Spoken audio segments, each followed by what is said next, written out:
윤석열 정부와 호남의 가교 역할을 하고 있는 정치인으로 국민의힘 조수진 의원의 활동이 두드러집니다. 반년 만에 다시 목포를 찾은 조수진 의원과 뉴스인물에서 만나보겠습니다. 안녕하십니까? 안녕하십니까? 네, 오랜만에 오신 것 같아요. 그래도 반년 만이지만. 네.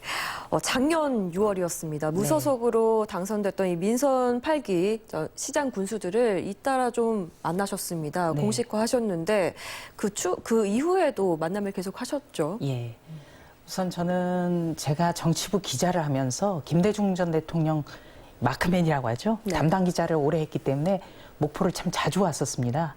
그리고 정치 입문한 뒤로는 계속 선거가 있었거든요. 예. 대통령 선거도 있었고 지방선거도 있었고 해서 목포를 찾았고 작년 6월 1일 지방선거 이후에는 마침 국회도 공전이 돼 있었고요.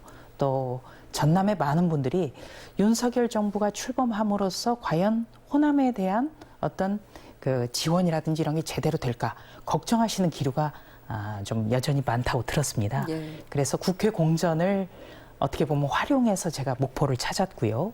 그리고 또 전남의 많은 단체장들, 당선자들 만나면서 호남의 미래와 변화를 위해서 정부 여당으로서 무엇을 지원할 것인가, 무엇이 필요한가 많이 듣고 보았습니다. 정부가 이렇게 목포, 순천, 광양 이렇게 무소속 공들이게 나선다라는 말도 있는데요. 영입하는 거 아니냐 이런 분석도 나오고 있습니다. 어떻게 보십니까? 정치라는 거는 인위적 영입이라고 하는 거는 별로 보시기에 좋아 보이진 않고요. 가장 중요한 것은 소속 정당을 떠나서 진정하게 호남의 미래와 변화를 위해서 다가가야 되거든요.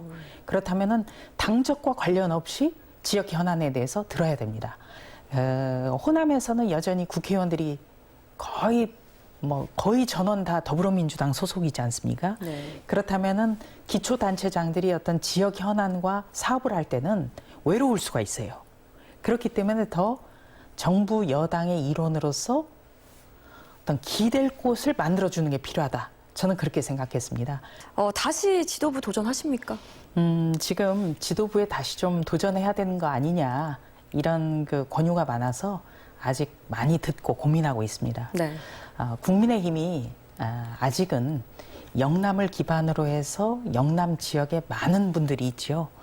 그런데 이 총선을 앞두고 나서 그 수도권에 굉장히 호남 출신들이 많으시거든요. 예. 저도 서울의 양천갑 당협위원장인데 저희 지역만 해도 호남 출신 인사들이 30% 이상 됩니다. 그래서 이 호남 그리고 더 나아가서는 호남 출신이 많은 수도권을 대변할 수 있는 좀 상대적으로 젊고 상대적으로 총선 지도부로서 어떤 상징성 있는 사람이 필요한 것 아니냐 이런 권유를 많이 받고 있는데요. 이번 주 금요일까지 등록이기 때문에 아직 시간이 있습니다. 좀 더 듣고 고민하겠습니다. 네. 그리고 전남의 대표 현안 두 가지가 있습니다. 의과대 신설 문제랑 재생에너지 사업 문제인데요.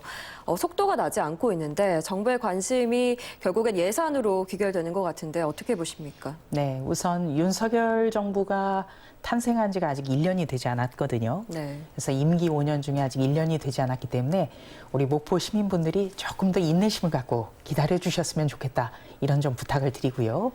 그리고 전남의 의과대 신설 문제에 대해서는 윤석열 대통령이 대선 후보 시절부터 공약한 바가 있습니다. 그리고 신재생 에너지 사업 문제도 에너지 정책은 그 국가적인 정책이고 어떤 큰 시각을 바라봐야 되기 때문에 조금 더 시간을 가지고 정말 어떤 실질적인 대책이 나올 수 있도록 노력하겠다.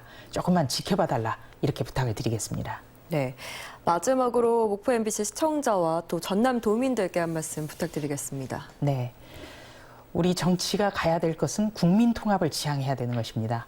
소속 정당과 관계없이 목포를 비롯한 전남의 미래와 발전을 위해서, 미래와 변화를 위해서 최선을 다하겠습니다. 좋은 모습으로 또 찾아뵙겠습니다.